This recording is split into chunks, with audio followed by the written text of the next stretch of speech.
কৰিলে আনটো হ'ব। ট্ৰেডিং কেলেংকাৰীটো কোনে ধৰিছে? মইতো ধৰাইছো। মোক টকা দিব হওঁতে সন্দেহ হওঁতেতো মই ধৰিলো, কিন্তু গোটেইটো কেলেংকাৰীটো মইহে ধৰিলো, বেলেগেতো ধৰা নাছিলে। গতিকে এতিয়া ধৰা মানুহজনকে আক্ৰমণ কৰিলে তাৰ মানে কি? অপৰাধীক আমি সাহস দিব খুজিছো যে তোক মুখ্যমন্ত্ৰীয়ে ধৰিছে, গতিকে আমি মুখ্যমন্ত্ৰীকে ধৰি দিওঁ। এইটোৰ মিনিংটো কি? যিজন মানুহে গোটেই ঘটনাটো পোহৰত আনিলে তেওঁকে গালি গালাজ কৰা মানে ইনডাইৰেক্টলি অপৰাধী কেইজনক ভিটামিন দিয়া হ'ল নে নাই?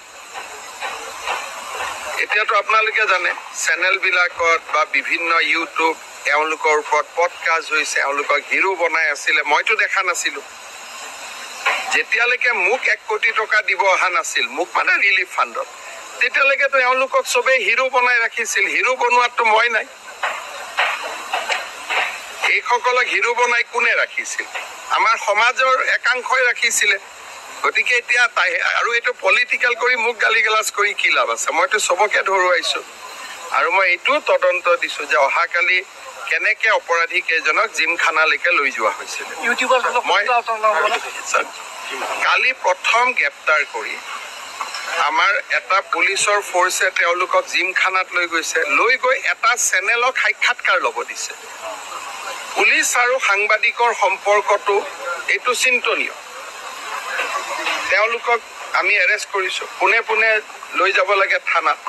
লৈ নগৈ জিমখানাত লৈ আহি পেলাই এটা চেনেলক আকৌ ইণ্টাৰভিউ ল'ব সুবিধা দিয়া হৈছে। মই নিজে 7:30 বজাত ইণ্টাৰভিউ চাই আছো। তেতিয়া মই ডিজিপিক ফোন কৰিলো, আৰে মই ইণ্টাৰভিউ চাই আছো, মানুহ থাকিব লাগে লকআপত, ইয়াত ইণ্টাৰভিউ হৈ আছে। কেছটোৰ পিছত মইহে লাগি আছো। মই মুম্বাইত আছিলো। ৰাতিপুৱা মই ছাডেনলি টিভি চাওঁতে দেখিছো, আপোনালোকে সেই চেনেলটোৰ তলত দৰ্শকত মোৰ নামটো দেখিব। মই চাই আছো, মই দেখিলো যে ইয়াত ইটো জেলত থাকিব লাগে, ই কেনেকে ইণ্টাৰভিউ দি আছে। তেতিয়া মই ফোন কৰি হুলস্থুল লগালো। গতিকে মইতো ইয়াৰ পিছতে লাগি আছো আৰু আজি আমি কেবিনেটত সাহসী সিদ্ধান্তটো ল'ম ইয়াৰ ওপৰত। সেইবিলাকত কোনো ইছ্যু নাই। কিন্তু ঘটনাটো হ'ল যে মই ইমানখিনিলৈকেও মই এইটোত সন্তুষ্ট নহয় যে তেওঁক গ্ৰেপ্তাৰ কৰি তেওঁলোকক ডাইৰেক্টলি থানাত লৈ যাব লাগিছিল। এবাৰ জিমখানাত লৈ আহি এটা চেনেলক সাক্ষাৎ কৰাৰ সুবিধা। এতিয়া গোটেই কথাবিলাকৰ মাজত আপোনালোকে ক'ৰবাত সোমাই আছে, কোনোবা ইউটিউব, কোনোবা চেনেল। ঝামেলাটো আপোনালোকৰ পৰাই আহেগৈ, ঝামেলাটো মোৰ পৰাতো নাহে। এই গোটেই ঝামেলাবিলাক খাব গৈছিল, খুৱাইছিলে, কি খাইছিলে, যিবিলাক এতিয়া ইউটিউব ওলাই আছে, এইবিলাকতো মই আৰু আধা ইউটিউবক চাব লোকসভা ইলেকশ্যনৰ সময়তে আধা ইউটিউব চেনেলে মোক গালি পাৰি আছে। ব্যৱস্থা কি হ'ব? ব্যৱস্থা কি ল'ব? এতিয়া আপোনালোকে কিবা দেখুৱালে আপোনালোকক মই কি ব্যৱস্থা ল'ব পাৰো? দেশততো মই যদি আপোনালোকক এৰেষ্টটো কৰো, হাইকোৰ্টে বেল দি দিব, ক'ব যে সংবাদ মহলৰ ওপৰত কিয় আক্ৰমণ চলাইছে। এটা সাংবাদিকৰ ওপৰত ব্যৱস্থা সাংবাদিকে নিজে ল'ব লাগিব। চৰকাৰেতো আৰু সাংবাদিক ইউটিউবাৰৰ ওপৰত চৰকাৰে ব্যৱস্থা ল'ব নোৱাৰে। আৰু যিমানবোৰ ইউটিউবাৰে এওঁলোকৰ ইণ্টাৰভিউ লৈছিল, আপোনালোকে চাব, এই আটাইবোৰ ইউটিউবাৰে বিজেপিক গালি গালাজ কৰি আছে। এইবিলাক ইউটিউব পডকাষ্ট আৰু এইবিলাক তাৰে ভাগ ভাগ আৰু জোৰ বাজিছে আৰু মই ডিব্ৰুগড়ত ধৰিছে। ডিব্ৰুগড়ত আমি ভায়েকক মুজাফৰপুৰত ধৰিছে, এই দুজনক ডিব্ৰুগড়ত ধৰিছে।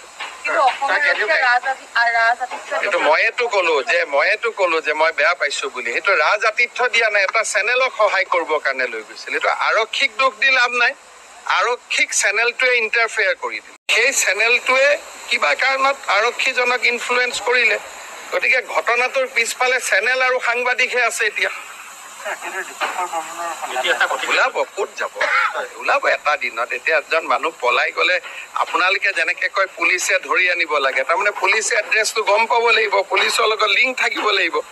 সময় লাগে। কিছুমান অপৰাধী ধৰোতে 5 বছৰ লাগে, কিছুমান 2 বছৰ লাগে, কিছুমান 2 দিন লাগে। এতিয়া যদি পুলিচে চবকে ধৰিবই পাৰে, তেতিয়াহ'লে এনেকুৱা হ'ব যেন পলোৱাৰ আগতে অচিক ফোন নম্বৰটো দি থৈ যাব লাগিব যে মই অমুকত আছো, মোক ধৰি আনক বুলি। তেনেকেতো নহয়। কৰিলে আনটো হ'ব। ট্ৰেডিং কেলেংকাৰীটো কোনে ধৰিছে? মইতো ধৰাইছো। মোক টকা দিব হওঁতে সন্দেহ হওঁতেতো মই ধৰিলো, কিন্তু গোটেইটো কেলেংকাৰীটো মইহে ধৰিলো, বেলেগেতো ধৰা নাছিলে। গতিকে এতিয়া ধৰা মানুহজনকে আক্ৰমণ কৰিলে তাৰ মানে কি? অপৰাধীক আমি সাহস দিব খুজিছো যে তোক মুখ্যমন্ত্ৰীয়ে ধৰিছে, গতিকে আমি মুখ্যমন্ত্ৰীকে ধৰি দিওঁ। এইটোৰ মিনিংটো কি? যিজন মানুহে গোটেই ঘটনাটো পোহৰত আনিলে তেওঁকে গালি গালাজ কৰা মানে ইনডাইৰেক্টলি অপৰাধী কেইজনক ভিটামিন দিয়া হ'ল নে নাই? এতিয়াতো আপোনালোকে জানে চেনেলবিলাকত বা বিভিন্ন ইউটিউব এওঁলোকৰ ওপৰত পডকাষ্ট হৈছে, এওঁলোকক হিৰো বনাই আছিলে, মইতো দেখা নাছিলো। যেতিয়ালৈকে মোক 1 কোটি টকা দিব অহা নাছিল, মোক মানে ৰিলিফ ফাণ্ডত, তেতিয়ালৈকেতো এওঁলোকক চবেই হিৰো বনাই ৰাখিছিল। হিৰো বনোৱাতো মই নাই। এইসকলক হিৰো বনাই কোনে ৰাখিছিল? আমাৰ সমাজৰ একাংশই ৰাখিছিলে। গতিকে এতিয়া আৰু এইটো পলিটিকেল কৰি মোক গালি গালাজ কৰি কি লাভ আছে? মইতো চবকে ধৰুৱাইছো আৰু মই এইটো তদন্ত দিছো যে অহাকালি কেনেকে অপৰাধী কেইজনক জিমখানালৈকে লৈ যোৱা হৈছিল।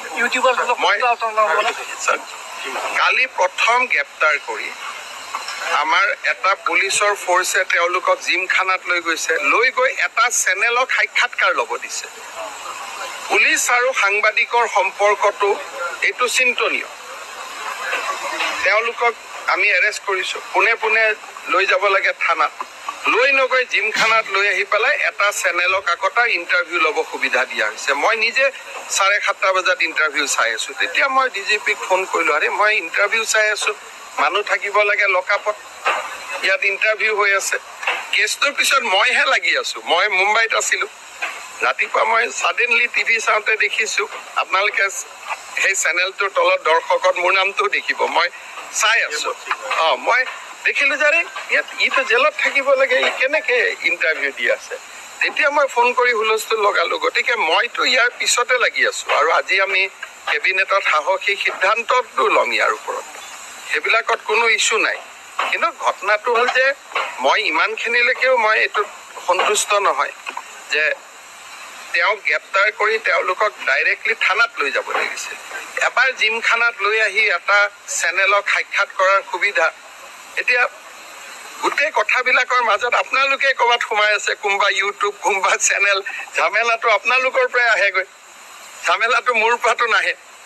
এই গোটেই ঝামেলাবিলাক খাব গৈছিল, খুৱাইছিলে, কি খাইছিলে, যিবিলাক এতিয়া ইউটিউব ওলাই আছে এইবিলাকতো মই আৰু আধা ইউটিউবক চাব লোকসভা ইলেকশ্যনৰ সময়তে আধা ইউটিউব চেনেলে মোক গালি পাৰি আছে।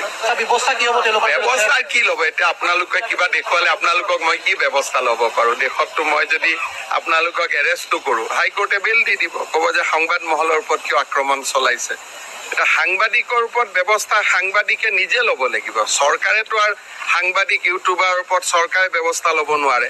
আৰু যিমানবোৰ ইউটিউবাৰে এওঁলোকৰ ইণ্টাৰভিউ লৈছিল, আপোনালোকে চাব এই আটাইবোৰ ইউটিউবাৰে বিজেপিক গালি গালাজ কৰি আছে।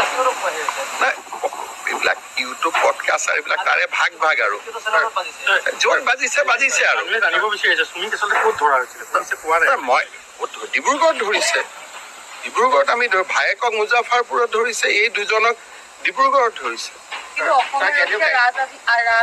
এইটো ময়েতো কলো যে মই বেয়া পাইছো বুলি। সেইটো ৰাজআতিথ্য দিয়া নাই, এটা চেনেলক সহায় কৰিবৰ কাৰণে লৈ গৈছিল। এইটো আৰক্ষীক দোষ দি লাভ নাই, আৰক্ষীক চেনেলটোৱে ইণ্টাৰফেয়াৰ কৰি দিলে।